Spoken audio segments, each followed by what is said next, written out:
Yes. Welcome to the World United.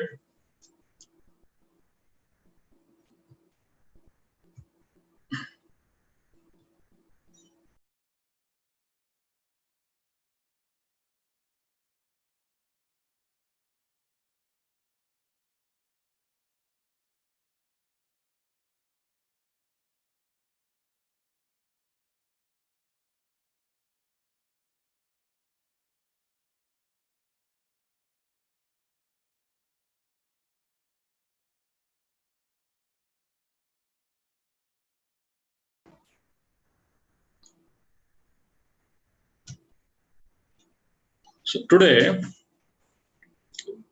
we are going to have some insights about what is Hara.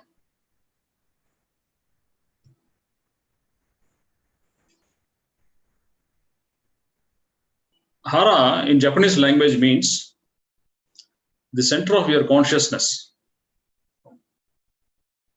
If consciousness is all pervading, all penetrating, everywhere it exists, how can it has a center? Like physical body has got different organs, the brain, the lungs, the liver, kidneys, bones, muscles, 5 senses, sensory organs. We have in energy body 7 centers.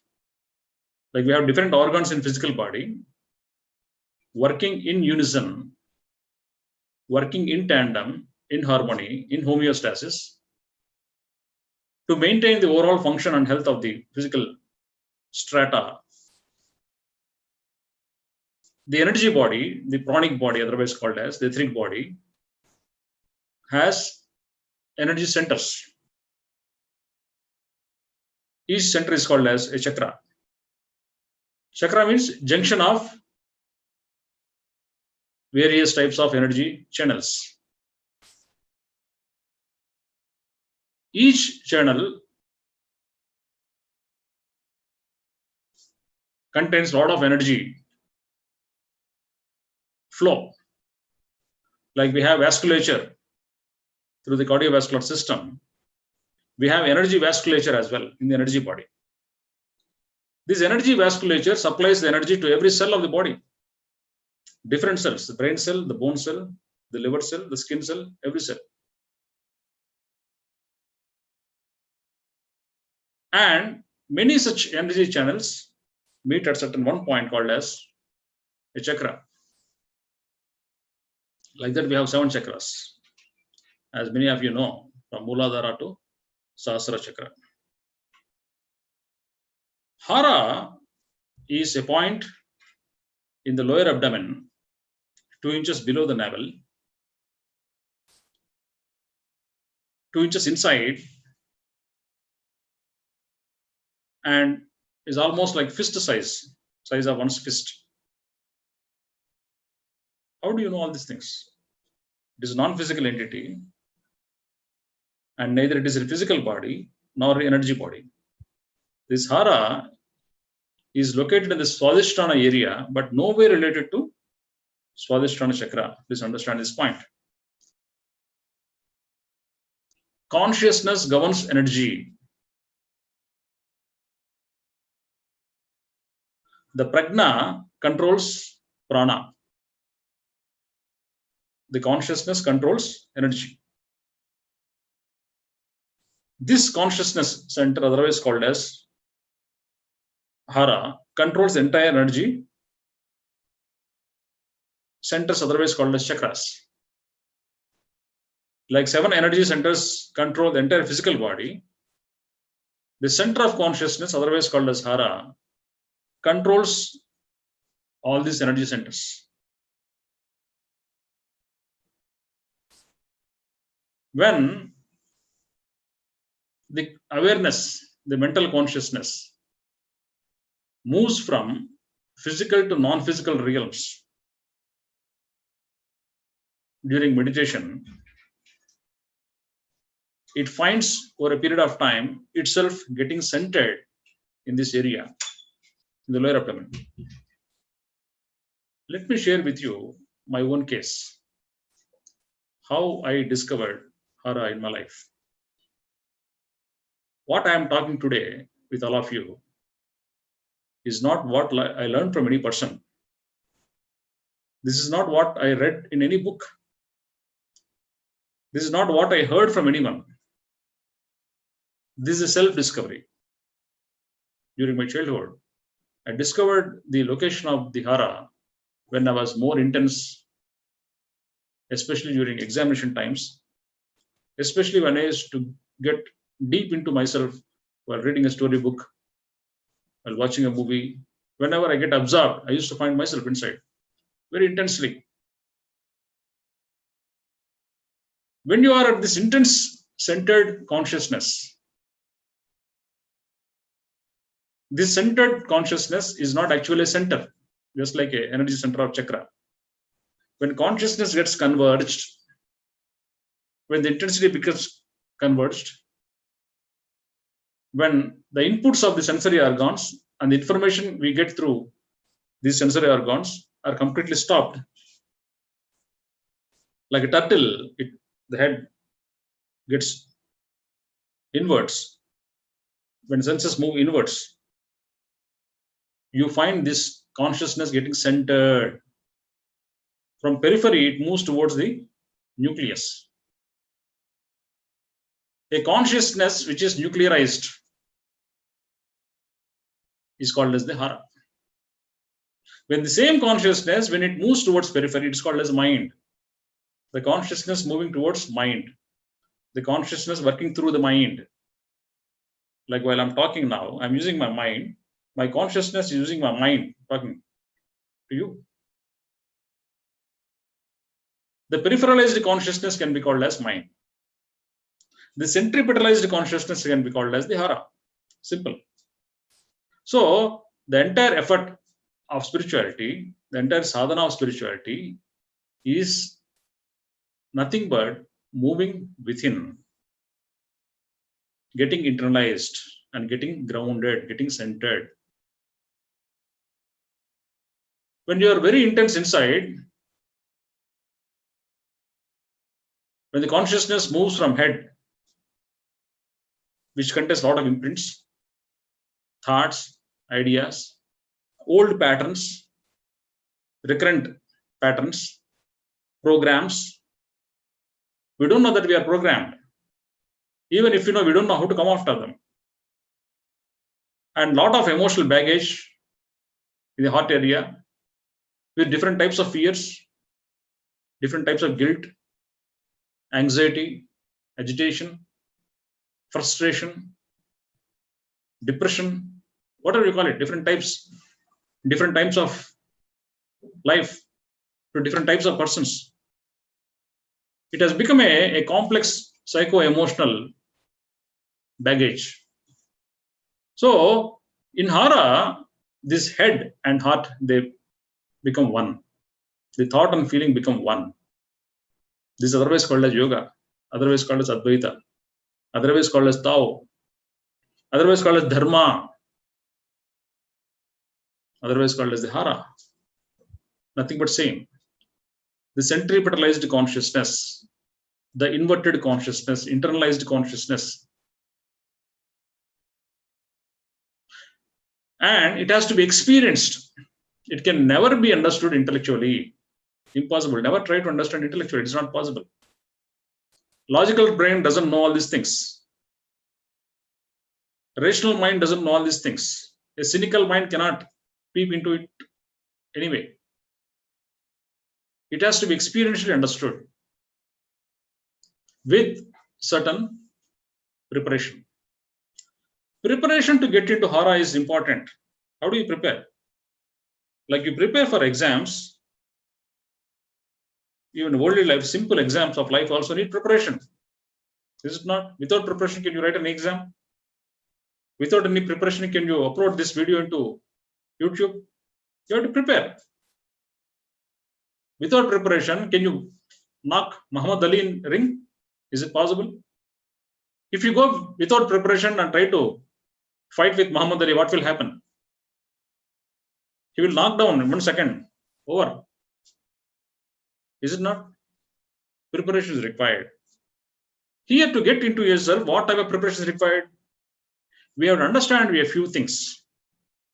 First thing is, we must understand the value of inner ease. We must be easy inside. Easy means, observe a child. His expressions are very easy. His body movements and his mind, both are aligned. He cannot be unaware. A child can never be unaware. Every second of his wakeful consciousness, you will never find him unaware. Why? The child's consciousness is the yogi consciousness. Watch any animal. Have you found any animal living in paradhyan? Have you seen any child less than 5 years in paradhyan? Is it possible? Adults, always paradhyan. Always, 99 people, 99% of the times, they're paradhyan. Paradhyan means they are thinking those thoughts which are not required to think at the time, at that moment. They are thinking unnecessarily. And all these thoughts are unwanted, uninvited. Sometimes difficult to live away with them. From the elements of obsession, from the elements of impulse, from the elements of inevitability. The thoughts, so many stray thoughts are moving in the mind continuously. That's why the adult is called as adulterated farming. This adulterated being, otherwise called as adult, the big boys, we call young boys, children. All the adults should be called as old boys, old girls for me. Children are never childish. Animals, never childish. Human beings in adult forms are very childish, immature, not wise, because their consciousness is peripheralized. They live as per their self-acquired programs. They live as per their patterns, self-created patterns. They cannot understand anything other than their own patterns and programs. They try to understand only as per this mental frame, mental configuration. Their grasping capacity, understanding capacity, perceiving capacity, always within this configuration. Beyond this configuration, you cannot understand. They die. Without knowing the value of going within, staying within, without the value of staying grounded. All their efforts, even in the name of spirituality, many people are attached to many types of organizations. Their gurus always make tall claims of their methods. This is the ultimate way of doing meditation. Every guru says that. Can you find any guru who says my meditation is not great? This meditation is not great. He always has to make tall claim because his gurudom doesn't work. His gurudom is based upon his claims. They're true, no problem. But this is the only method. This is the only way. When you keep on feeding the followers, what will happen? The followers become mechanical. They become missionaries. It's a type of slavery, a spiritual slavery. That's how organizations are working in the world. Mastery is totally different. Mastery is based on self-discovery. If you want to become a master, please understand, if you want to become a master, discover for yourself. Go within the way you understand. You don't have to follow what I'm saying. You don't have to follow what any person is saying. You just try a way, find a way which is comfortable to you and try to go within. But going within needs certain preparation. First point is inner ease. There is nothing like effort. There should not be anything like effort. There should not be anything like exercise. There should not be anything like a routine. Like I'm going to morning walk, I do meditation today. It is not a routine type of thing, which we have to fix your time, do it now. Though you may try for a few weeks in the beginning for understanding sake, but it has to be 24/7. Spiritual sadhana is a 24/7 affair. Because there are many people, if you observe, they say, I did meditation today for 1 hour. They feel very happy because just like, a person who goes for regular morning walk for months and years together, suddenly he misses one single day, he feels very pinched inside. In the same way, people who are into the path of meditation do meditation for 1 hour in the morning. They get pinched if they don't do it. In the non-meditative hours, they lead the same old idiotic life. And say, I did my meditation today. Meditation is a 24/7 affair. The child's consciousness of not being unaware exists every moment of his life, every moment of his day. With open eyes, he is completely centered. Watch the eyes of any child. There is no agitation in the child's eyes. There is no frustration in the child's eyes. There is a lot of peace. The diffuse looks are diffuse. Peaceful. No frustration. They are in learning mode, observing mode, grasping mode, investigative mode. Adults, just because they are called as adults, have lost the quality of investigation. They investigate with their logic. They investigate with their reasoning. They investigate with their patterns and programs, unlike a child. All this because of losing this point and property called as inner ease. Inner ease is very, very important. Second point is commitment. Unless you have commitment to go within, commitment is a type of seriousness, a type of bringing intensity to your life. And this commitment is not a weekend commitment. I meditate for Saturday and Sunday, just like I go to church on every Sunday.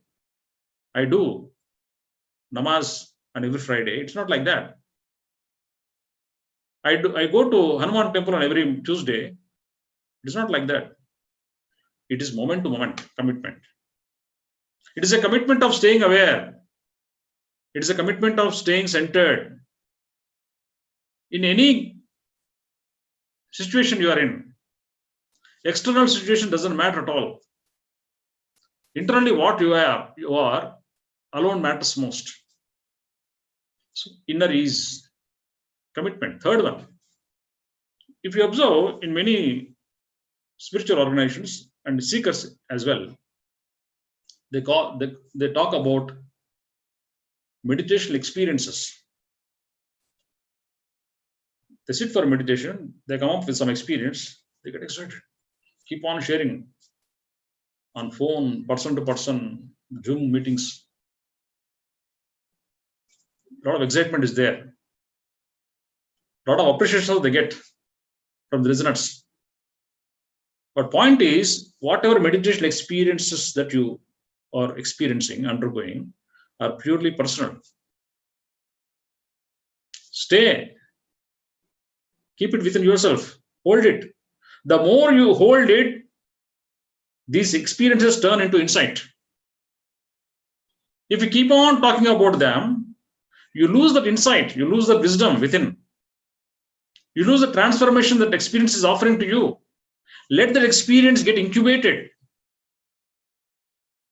A seed is sown into the soil. It takes time to germinate. Even for an experience, whatever experience that you have undergoing, having, experiencing, needs certain germination time, incubation time. for it to develop into an insight, for it to change your frequency, for it to transform you. Hold all your experiences, hold all your unnecessary talk. All this spiritual gossip is also a type of gossip. There's fourth one. The fourth one is remember all the above three. Carefully. I will tell you one example. I used to go to Pune every Sunday in one season, a few years back. One elderly person, a good friend of mine, he picks me in his car. So we go to his house, I get refreshed, and I take my workshops. So one day I saw on his steering wheel, Lakshat Tev, Marathi. Means be careful. So I asked him, what is meant by this? He said, be careful, Lakshat Tev. Why did you keep the sticker? He said, every time I'm coming out of my house, traffic police constable stopped me because I didn't wear seat belt. So I was paying penalty to him. My wife was very disturbed. Why do you forget to wear seat belt? So she kept the sticker on my steering wheel so that I remember that. Then what happened? I asked. Again, I am paying the penalty, he said. Why now? Because sticker is already there. I'm forgetting to see the sticker, he said. So memory or reminders doesn't come the way like this. So many guides, so many gurus are telling, I'm also talking to you. These reminders won't help you. They are superficial. But what is within? If he remembers, be careful. You should not pay the traffic constable the penalty because of you are not wearing seat belt. If it is within, you don't need any sticker. All these talks, all these gurus, all the teachings are only stickers, reminders. You never need it. You have to keep it as a recall. It has to be in your memory. It has to be in your consciousness. You never need any teacher. You never need any guide. The reason why Gautama the Buddha, never follow me, he says, never follow me. You check everything from your mind. You check everything. Don't blindly follow. Once you are convinced, then only you follow. Self-conviction is everything. Self-conviction comes with trial and error, comes with experimentation, comes with investigative type of consciousness. Unless you make trials, how can you learn? Blindly never follow anything. Spirituality is not based on any type of empiricism. Spirituality or spiritual truth is not based on any type of abstract statements. No empiricism, no abstractness here. Everything has to be thoroughly scanned, examined, and investigated. For you to get convinced, investigate by way of going within. How? How do you go within? Now we understood the value of going within, the value of getting centered, the value of acquiring childlike consciousness, the value of practicing inner ease and commitment, the value of holding your experiences, the value of memorizing all these things. We understood. This is all preparation. Preparation is everything. Going to a ring, an Olympic champion prepares for 4 years. He practices for 4 years. Every day in the morning, he keeps his timer, 100-meter sprint, 10 seconds, 9.9 seconds, 9.8, when beyond, and staying every time, not less than that. That makes you a champion. And holding the same spirit during that 10 seconds race in the Olympics. Whatever that you practiced earlier will be reflected in the race sprint, 100-meter sprint. Unless you practice, can you run in 9.5 seconds, 9.6 seconds? It is possible. Can you face Muhammad Ali without any practice and preparation? Impossible. Similarly, going within is also a type of battle. Going within is also a type of spiritual Olympics for you. Daily practice makes you a champion. That makes you a master of your life. Mastery is not about mastering people, mastering your mind, mastering your senses, mastering your consciousness. That alone makes you a master. If you call someone as a master, doesn't mean that he has a lot of slaves and followers and students. It is not like that. Mastery is all about self-mastery, nothing else. Mastering others doesn't exist. That exists only in social reality, never in spiritual reality. In spiritual reality, awakening alone exists. Self-mastery alone exists. Mastering over others never exists. So, how we go within? We go within by way of aligning our thought, feeling, and action. Thought, feeling, and action. These three has to be aligned. This trinity has to be understood. Close your eyes and keep your hands like this, two hands like this. A small circle is there here, and a small gap between the thumbs. And you sit like a king. How does it sit? How does a king sit? He sits straight, making your backbone the real support. All the muscles in the body should be relaxed. Drop your shoulders.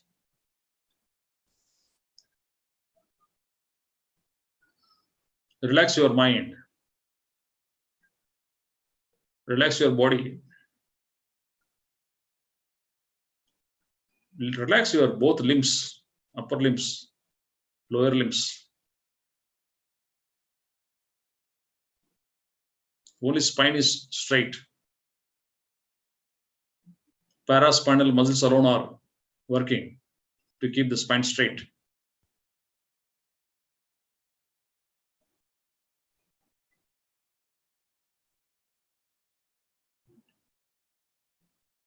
Watch the breath.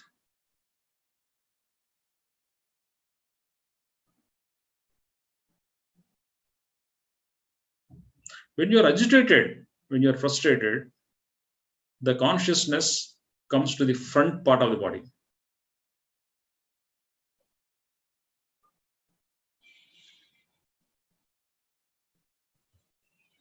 The reason why we are not aware of our backside. Backside, though the physical eyes do not exist, but the awareness is more in the upper part of the body and front part of the body. When you are totally intense inside, you become aware of whole body.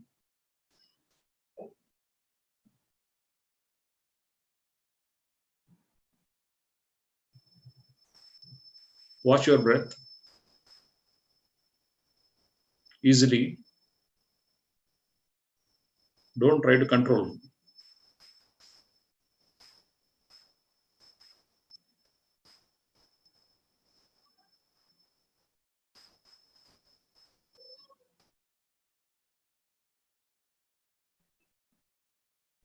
We have to follow something called as natural breathing.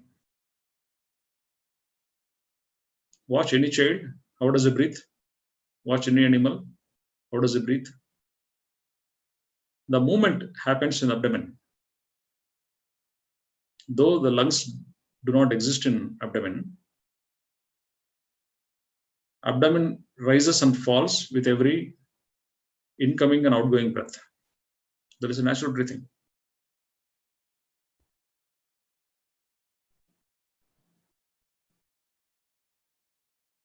The only difference between child and adult in terms of breathing is the child breathes through abdomen and the adults breathe through chest. The child makes deep breathing, diaphragmatic breathing, easy breathing, jerkless breathing, while the adult is almost reverse. Chest breathing, shallow, lot of jerks as per his agitation of mind.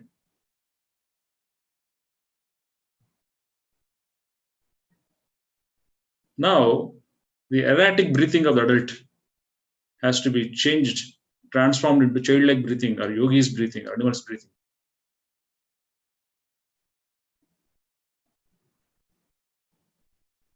Diaphragm is the muscle which separates the chest and abdomen.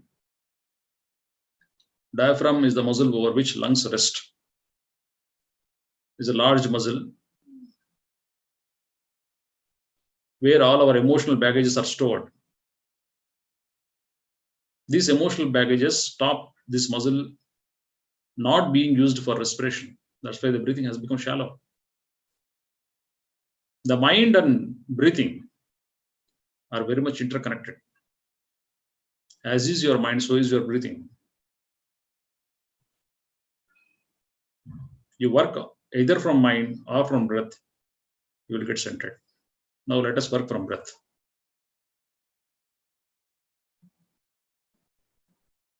When you inhale, the abdomen has to rise.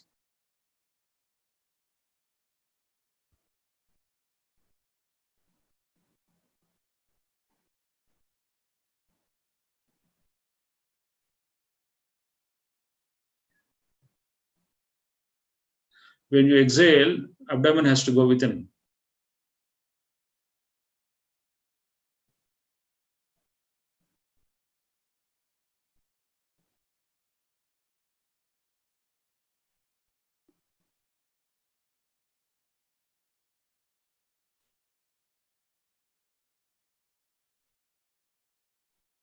When you inhale, abdomen rises. When you exhale, abdomen moves within.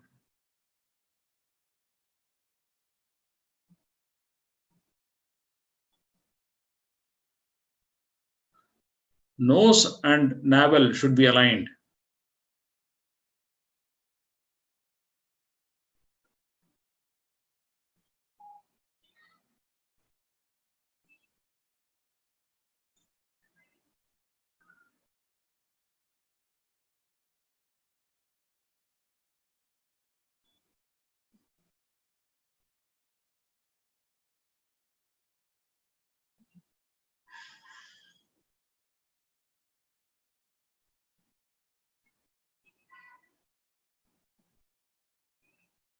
Every human being should be turned into a Padmanabha. Vishnu is otherwise called as Padmanabha. From his Nabhi, umbilicus, comes a lotus on which Brahma, the god of creation, creates the world. That means all creation emerges from Nabi. That is the meaning of this Padma, Nabha.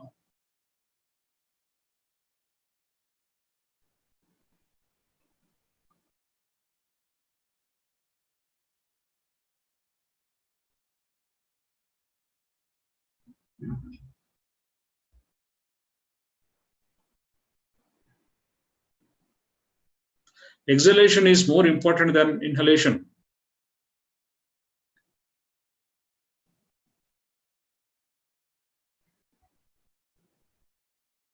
When you exhale,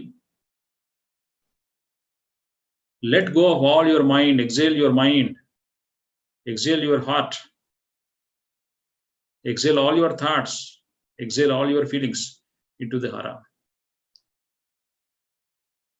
Hara is like a black hole, it absorbs everything.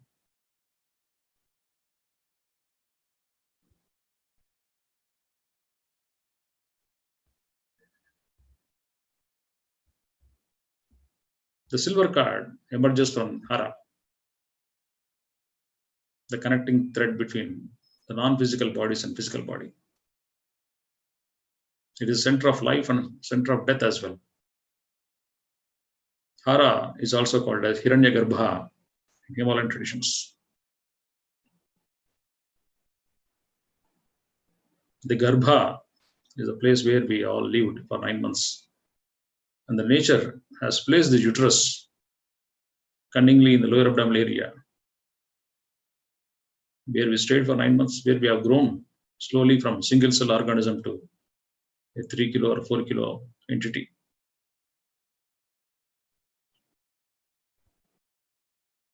Just like the baby is connected to the mother through the umbilical cord, every human being is connected through the Hara to the cosmos. Not through any chakra, but this centered consciousness. When the consciousness gets centered, it finds itself in the lower abdomen. viscerally from inside.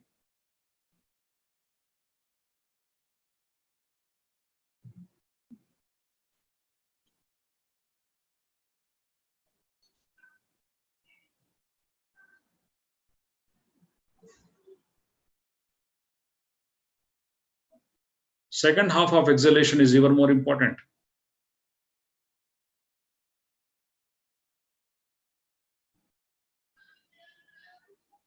Because you sink into the center.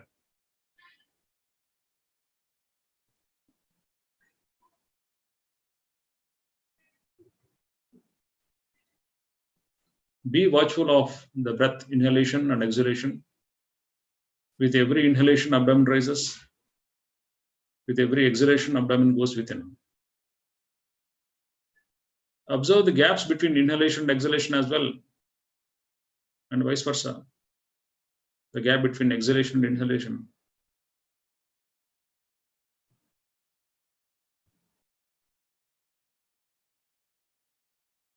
End of exhalation is the most crucial point. It is a point of nirvana. For that single moment, for that most precious and pristine moment, the entire cycle of breath has to be watched, observed, with ease. No efforts are required, no concentration is required. Just watch the breath, that's all. No jerks in breathing, no pauses. The breath has to flow like oil. Swami Rama says, Thila Dara.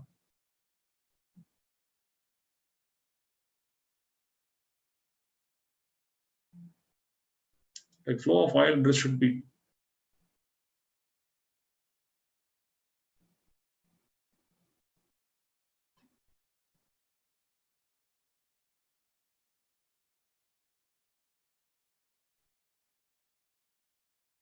Exhale all your thoughts. Exhale entire mind. Exhale entire emotional mind. Exhale all the imprints and impressions, all your beliefs, all that you think you are, into the Hara.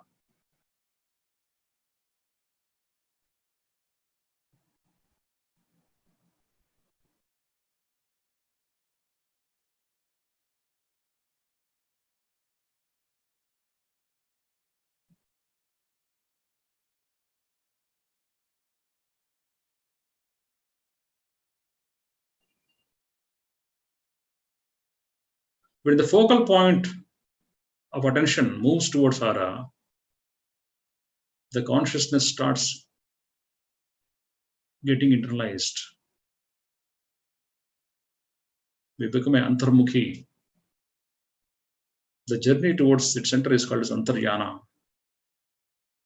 inner journey.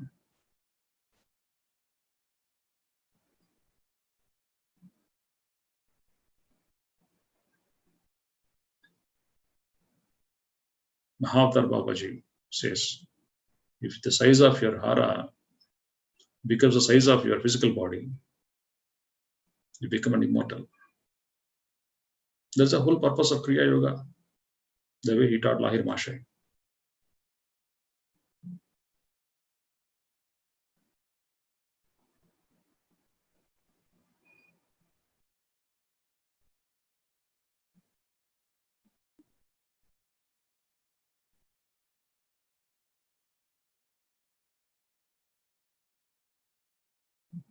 The Kutastha opens the front third eye, the front part and back part.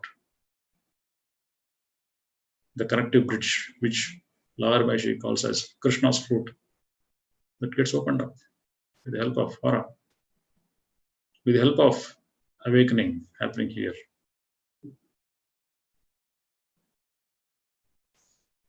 Every enlightened man is aware of this Hara, though they may not use the word Hara. Entire life, Osho Rajneesh taught these practices in many forms and formats. He calls, make your belly your best friend. At Hara, knowing happens without any thinking.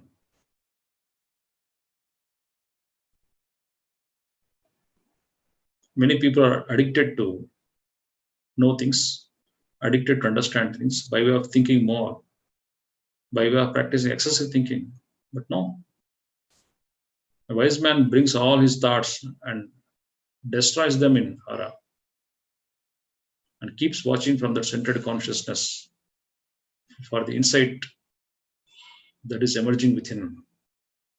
He waits and he gets.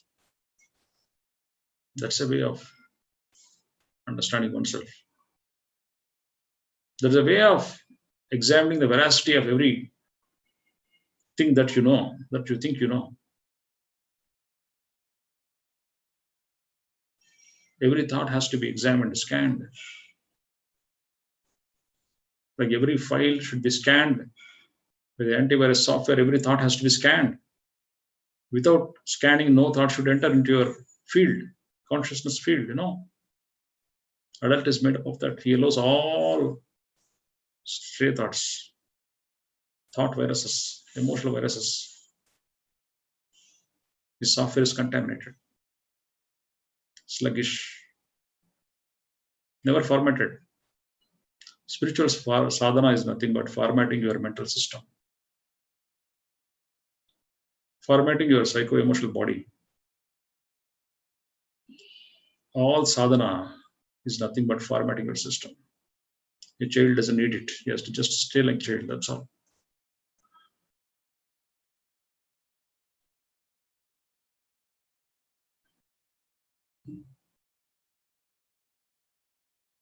Mastery of breath means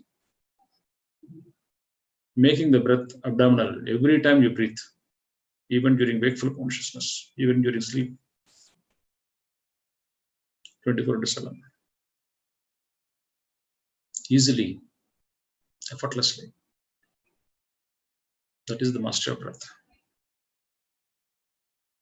Free, easy, subtle rise and fall of abdomen with every inhalation, exhalation. That is called as mastery of breath.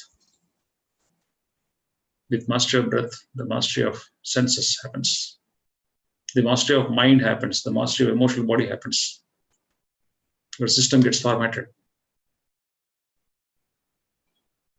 And you have to choose it. It doesn't happen on its own. You have to choose it. Please close your eyes slowly. The mind's attention on your Hara should remain.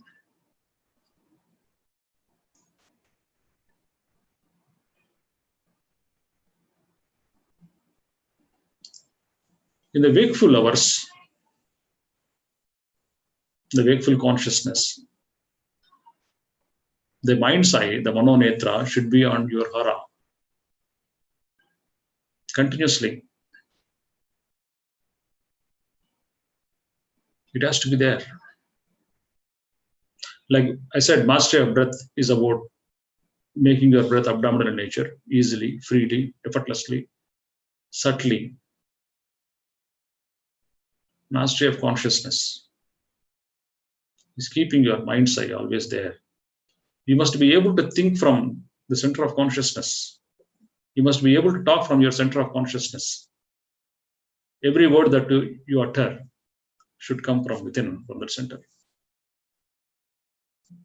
Every thought should emerge from that center.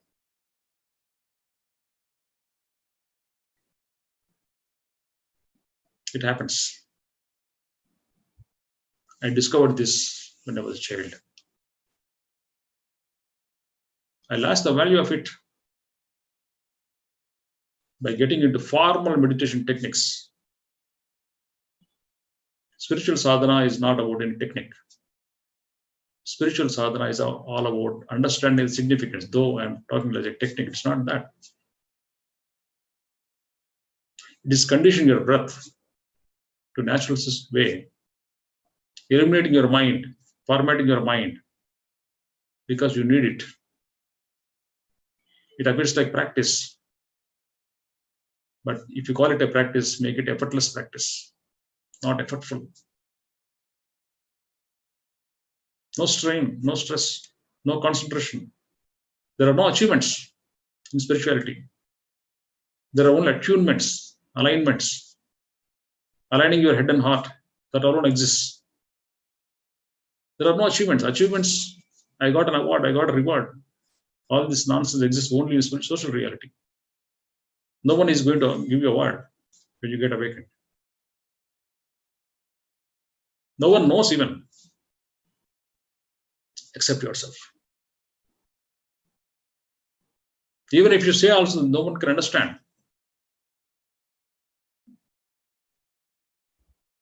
Only you know. You know for sure what is happening to you.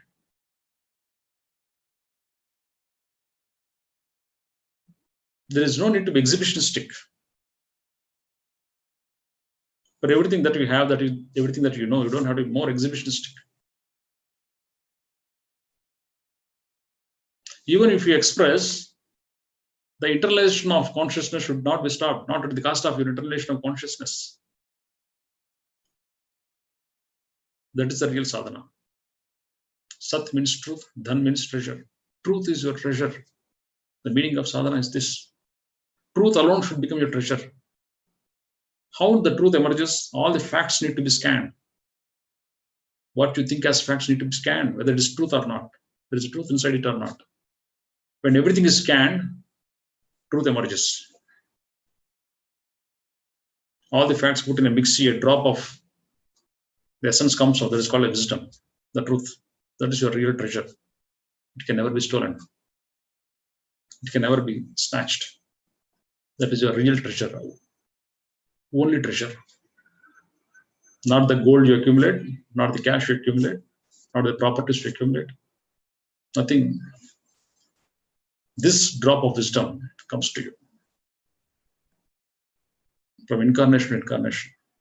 Keep on acquiring droplets of wisdom. Like honeybee collects the nectar and turns into honey. You collect droplets of wisdom and make your own honey, elixir of life. That is this session all about. If you have any questions, please ask. Otherwise, we'll close the session.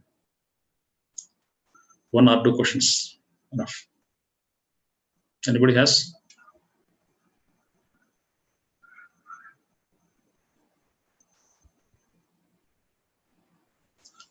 We'll close the session today.